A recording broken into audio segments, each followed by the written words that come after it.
दोस्तों, एक अरबी शख्स ने यानी कि एक सऊदी शेख ने भारत से एक खूबसूरत लड़की मंगवाई।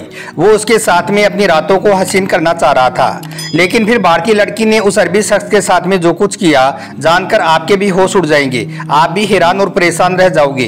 इसलिए आज का यह वीडियो आप सभी के लिए बहुत ही ज़्यादा खास है। आप इसको आखिर तक ज़रूर देखें और मेहरबानी करके इसे शेयर भी कर दें ताकि और भी लोगों के पास में यह वीडियो पहुँच जाए। तो चलिए दोस्तों, शुरू करते हैं। दोस्तों, हैदराबाद के किसी इलाके में एक औरत थी जिसको अल्लाह ताला ने बहुत ही ज़्यादा खूबसूरत बनाया था। वो हुस्न की मलिका थी। पूरे भारत में उसके हुस्न के चर्चे थी। उससे मुलाकात करने के लिए लोग तरसते थे। उसकी शोहरत का ये आलम था कि वो जहाँ कहीं से भी गुजरती थी वहाँ पर लोगों का हुजूम इकट्ठा हो जाता था। हम आपको बता दें कि इस लड़की का नाम सलमा था। हालांकि यह एक मुसलमान घराने में पैदा जरूर हुई थी, मगर फिर यह गलत कामों में पड़ गई थी। यह गंदे और बेहुदा काम करने लगी थी। दुनियावी ऐशो इशरत और लालच में आकर यह एक फाइसा औरत बन गई थी, यानी कि यह एक वेश्या बन गई थी। इसके साथ में सिर्फ एक रात गुजारने के लिए लोग अपने घर-बार तक को बेच देते थे। हैदराबाद के बड़े बड़े नवाब, बड़े बड़े रईसजादे अपनी महफिलों में इसे बुलाते और फिर रुपए पैसों से इसे तोलते थे। इस तरह से फिर उस औरत की दुनियावी ख्वाहिश बढ़ती ही चली गई। यह बड़ी बड़ी गाड़ियां, बड़े बड़े बंगले खरीदती गई और इस तरह से फिर उसकी शोहरत में इजाफा होता गया। लेकिन बात यहाँ तक ही खत्म ना हुई। सिर्फ भारत के रईसजादे और बदकार लोग ही इस औरत के फ्रेम में नहीं आई थी, बल्कि दूसरे देशों के अमीर लोग भी इसके साथ रात गुजारने के लिए इसको अपने पास बुलाने लगे थे। एक बार की बात है, सलमा को एक सऊदी शेख ने दावत भेजी जो बहुत ही बड़ा रईस और पैसों वाला था। उसकी रईसी को देखकर सलमा ने फौरन ही उसके पास में जाने के लिए हाँ कर दी और इस तरह से फिर जल्दी ही सलमा का सऊदी अरब जाने का वीज़ा भी लग गया। उस सऊदी शेख ने कहा था कि तुम कम से कम सामान के साथ जद्दा में आ जाओ, यहाँ पर तुम्हें हर चीज़ मिल जाएगी। तुम जो कहोगी वो चीज़ मैं तुम्हारे लिए खरीद दूंगा। मैंने तुम्हारे लिए होटल भी बुक करवा दिया है। दोस्तों, यह उन दिनों की बात है जब भारत से हाजी सऊदी अरब के लिए जा रही थी। इसी बीच सलमा ने अपना एक खूबसूरत लिबास पहना, खूब अच्छी तरह से मेकअप किया और अपने जहाज में जाकर सवार हो गई। उसने देखा कि जहाज में बहुत से मुसाफिरों ने एहराम बांध रखा है। वो सब अल्लाह के घर की जियारत के लिए जा रही थी, यानी कि हज करने के लिए जा रही थी। लेकिन सलमा तो अपने एक खास ग्राहक से मिलने के लिए जा रही थी। वो तो वहाँ पर बदचलनी का बाजार गर्म करने के लिए जा रही थी। जहाज में और सब लोग अपने गुनाहों की माफ़ी मांगने के लिए जा रही थी, मगर सलमा तो एक बहुत बड़ा गुनाह करने के लिए जा रही थी। यह तो अपनी इज्जत को बेचने के लिए जा रही थी। खैर, सलमा जहाज में अपनी सीट पर जाकर बैठ गई। उसके पास वाली सीट पर एक खातून बैठी थी जो हज के सफर पर जा रही थी। कुछ देर तो सलमा अपने सामने रखी मैगजीन के साथ में खेलती रही। फिर उसने खाना खाया और अपनी आंखें बंद कर ली। कुछ ही देर में उसकी आंखें लग गई और फिर न जाने वो कब तक सोती रही। जब उसकी आंख खुली तो जहाज का पायलट ऐलान कर रहा था कि कुछ ही देर बाद हम लोग मिकात से गुजरेंगे, इसलिए जो मुसाफिर हज की नीयत से जा रही है वो सबके सब अपने अपने एहराम बांध लें, क्योंकि इससे आगे एहराम के बगैर जाना जायज़ नहीं है। ऐलान के साथ ही मुसाफिरों में हलचल मच गई। वो सब जोर जोर से लब्बैक लब्बैक पढ़ने लगे, मतलब कि अल्लाह में हाजिर हूँ, तेरा कोई शरीक नहीं है, हर तारीफ अल्लाह तेरे लिए है। इस तरह फिर लब्बैक के नारों से जहाज गूंज उठा। सलमा ने जब यह देखा तो उसके जज्बात में भी हलचल मच गई। वो सोचने लगी कि मैं कहाँ जा रही हूँ, मैं किस जगह पर और क्यों जा रही हूँ, और यह सब लोग कहाँ पर जा रहे हैं। सलमा यह सब बातें सोच ही रही थी कि इतने में किसी अनजानी ताकत ने उसको वहां से उठने पर मजबूर कर दिया, क्योंकि वो तो बन संवर कर और हर तरह का श्रृंगार करके आई थी। इसलिए फिर उसने अपने करीब बैठी औरत से कहा कि क्या तुम्हारे पास में कोई एक्स्ट्रा कपड़ा है। तो यह देखकर वो औरत सलमा को हैरत से देखने लगी और फिर उसने सलमा के हाथ में एक जोड़ा थमा दिया। सलमा फौरन ही अपनी जगह से उठी और वॉशरूम की तरफ चली गई। वॉशरूम में जाकर उसने फौरन ही अपना मेकअप उतारा और अपने कपड़े बदले और फिर आकर अपनी सीट पर बैठ गई। इतने में ही मिकात आया और गुजर गया। अब सलमा भी एक नए हुलिये में थी।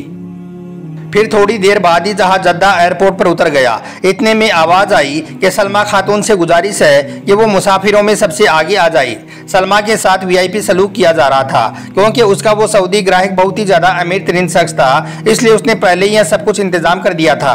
इस वजह से फिर जहाज में सबसे पहले बाहर निकलने वाली सलमा ही थी। सलमा बाहर आई और फिर वो अपने इमिग्रेशन और कस्टम से फारिग होने के बाद उसने देखा कि उसके इस्तकबाल के लिए एक बहुत ही खूबसूरत और कीमती गाड़ी खड़ी है। इसके बाद सलमा गाड़ी में बैठी और गाड़ी का रुख होटल की तरफ हो गया।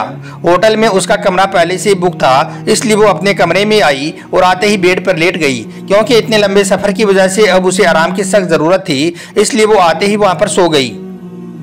इसके बाद सलमान ने अपने ख्वाब में देखा कि एक शख्स है जो अपने दाएं हाथ में एक फानूस लिए खड़ा है और उस फानूस से नूर निकल रहा है और उस नूर से दूर दूर तक रोशनी फैली हुई है और उसके बाएं हाथ में आग का एक शोला है जिससे उसके जिस्म के कई हिस्सों को जलाया जा रहा है। यह देखकर सलमा हड़बड़ाकर उठ गई। वो बहुत डर गई थी क्योंकि वो ख्वाब ही इतना ज्यादा डरावना था। अब सलमा के सामने दो रास्ते थे, एक तो हिदायत का रास्ता और दूसरा जुल्मत का रास्ता। इसके बाद सलमान ने अपनी आंख बंद करके अपनी पिछली जिंदगी पर गौर फिक्र करना शुरू कर दिया तो उसे अपने आप से घिन आने लगी। उसने इस बारे में बहुत सोचा, बहुत गौर फिक्र किया, फिर उसने एक अजीब फैसला कर लिया। इसके बाद सलमान ने फौरन ही अपना सामान उठाया और वो अपने कमरे से बाहर निकल गई और उस होटल से बाहर आ गई।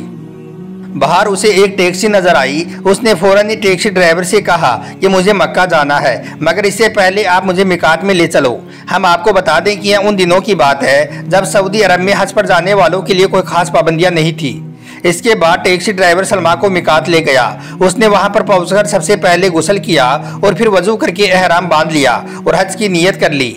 इसके बाद उसने लब्बैक की सदा बुलंद की और फिर टैक्सी में बैठकर मक्का शरीफ में पहुंच गई।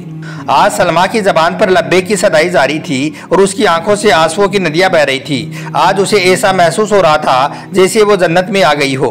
इस कदर उसे आज रूहानी सुकून महसूस हो रहा था। आज वो दुनियावी ऐशो इशरत और लालच को पूरी तरह से भुला बैठी थी। इसके बाद सलमा खाना काबा में दाखिल हुई, उसका तवाफ किया यानी कि खाना काबा के 7 चक्कर लगाई और फिर अल्लाह से सच्ची तौबा करने लगी और कहने लगी कि या अल्लाह तू मुझे माफ कर दे, या अल्लाह मुझे गुनाहों के कीचड़ से बाहर निकाल दे। इसके बाद सलमा अपनी आंखों में आंसू लिए मुकामे इब्राहिमी पर पहुंची और वहां पर जाकर 2 रकात नफल नमाज पढ़ी। इसके बाद उसने जमजम का पानी पिया। जमजम का पानी पीकर उसे ऐसा लगा जैसे कि आज उसकी तमाम रूहानी और जिस्मानी बीमारियां खत्म हो गई हों। इसके बाद सलमान ने अपना रुख सफ़ा मरवा की तरफ किया। वहां पर जाकर उसने सफ़ा मरवा के चक्कर लगाने शुरू कर दिए। इसी बीच सलमा जब अपने छठे चक्कर में थी तो अचानक ही उसकी नज़र अब्दुल अजीज पर चली गई। ये वही अब्दुल अजीज था जिसका एक बार उसने कहीं दूर ट्रांसफ़र करवा दिया था, क्योंकि एक दफ़ा सलमा किसी एक मंत्री संतरी से मिलने के लिए गई थी तो रास्ते में इस अब्दुल अजीज ने उसे रोक लिया था, यानी कि इसे अंदर नहीं जाने दिया था। खैर इसके बाद में जब उस मंत्री को मालूम चला कि सलमा आई है तो वो खुद बाहर निकला और इसको अंदर लेकर चला गया। खैर इसके बाद में जब उस मंत्री को मालूम चला कि सलमा आई है तो वो खुद बाहर निकला और इसको अंदर लेकर चला गया। लेकिन इसके बाद में सलमान ने उस मंत्री से कहकर अब्दुल अजीज का कहीं दूर ट्रांसफर करवा दिया था ताकि वो जब भी कभी यहाँ पर आए तो उसे कोई तंग ना करे। इसलिए फिर सलमान ने जैसे ही अब्दुल अजीज को देखा तो वो अपने आप को रोक ना सकी। वो फौरन ही अब्दुल अजीज के सामने पहुंच गई और कहने लगी, अब्दुल अजीज आप यहाँ भी आ गई हो। सलमा को देखकर अब्दुल अजीज कहने लगा, अरे तुम यहाँ पर कैसे? तो सलमा कहने लगी कि मैं भी तुम्हारी तरह रहमान के घर में आई हूँ। तुम्हें क्या मालूम कि मेरे रब ने मेरी दुआ को कबूल कर लिया है। अल्लाह ने अब मुझे हिदायत दी है क्योंकि अल्लाह अपने बंदों पर रहम करने वाला है। इतना कहकर सलमा फूट फूट कर रोने लगी। यह देखकर फिर अब्दुल अजीज ने सलमा को हौसला देना शुरू कर दिया। इस पर सलमा कहने लगी, ए अब्दुल अजीज, अगर आपके लिए मुमकिन हो तो आप मुझे अपने साथ में रख लो, क्योंकि मैं अकेली हूँ, मैं हज कैसे करूँ।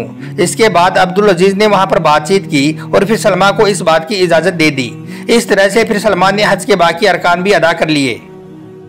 अब काफिले का रुख मदीना शरीफ की तरफ था। इस तरह से फिर सलमा भी मदीना में पहुंच गई। अब्दुल अजीज ने देखा कि सलमा का अंदाज बिल्कुल बदल गया है, उसका मिजाज पूरी तरह से बदल गया है, क्योंकि हज ने सलमा पर बहुत गहरा असर डाल दिया था। सलमा अब अल्लाह की एक नेक बंदी बन गई थी। यह देखकर अब्दुल अजीज भी बड़ा खुश हुआ। इसके बाद सलमान ने अब्दुल अजीज को अपना सारा वाकया सुना दिया कि वो किस मकसद से सऊदी अरब में आई थी और फिर उसके साथ में क्या क्या हुआ है। इसके साथ ही सलमान ने अब्दुल अजीज को यह भी बताया कि उसके पास में भारत में बहुत ही ज्यादा दौलत है जो उसने गलत कामों से कमाई है। अब वो चाहती है कि उस दौलत को वो अच्छे कामों में लगा दे। इसके साथ ही सलमा सुबह सुबह कर रोने लगी और कहने लगी कि शायद अल्लाह मेरी बख्शीश फरमा दे। इसके बाद सलमान ने अब्दुल अजीज से कहा कि क्या आप मेरी कुछ मदद कर सकते हो। तो इस पर अब्दुल अजीज ने कहा कि हाँ, मगर एक शर्त पर। तो सलमान ने पूछा कि वो शर्त क्या है। तो अब्दुल अजीज कहने लगा कि अगर तुम हमेशा हमेशा के लिए मेरे दामन से बन जाओ तो। यह सुनकर सलमान ने लम्हा भर सोचा और फिर कहने लगी कि हाँ अब्दुल अजीज, मैं आपको अपने शोहर के तौर पर कबूल करती हूँ। इसके बाद यह दोनों भारत आए और यहाँ पर आने के बाद में दोनों ने निकाह कर लिया। इस तरह से फिर अब्दुल अजीज ने सलमा को अपनी इज्जत बना लिया। इसके बाद सलमा की कमाई हुई तमाम हराम दौलत को गरीब लोगों पर खर्च कर दिया गया।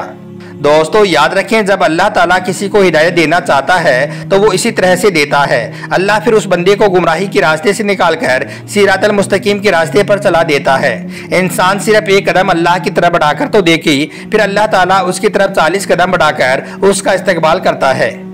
अल्लाह से दुआ है कि अल्लाह पाक हम सबको भी गुमराही के रास्ते से हटाकर नेक और सीधे रास्ते पर चलाई। आमीन अल्लाहुम्मा आमीन। एक बार आप भी कमेंट बॉक्स में आमीन ज़रूर लिख दें। आपका वीडियो देखने के लिए बहुत बहुत शुक्रिया।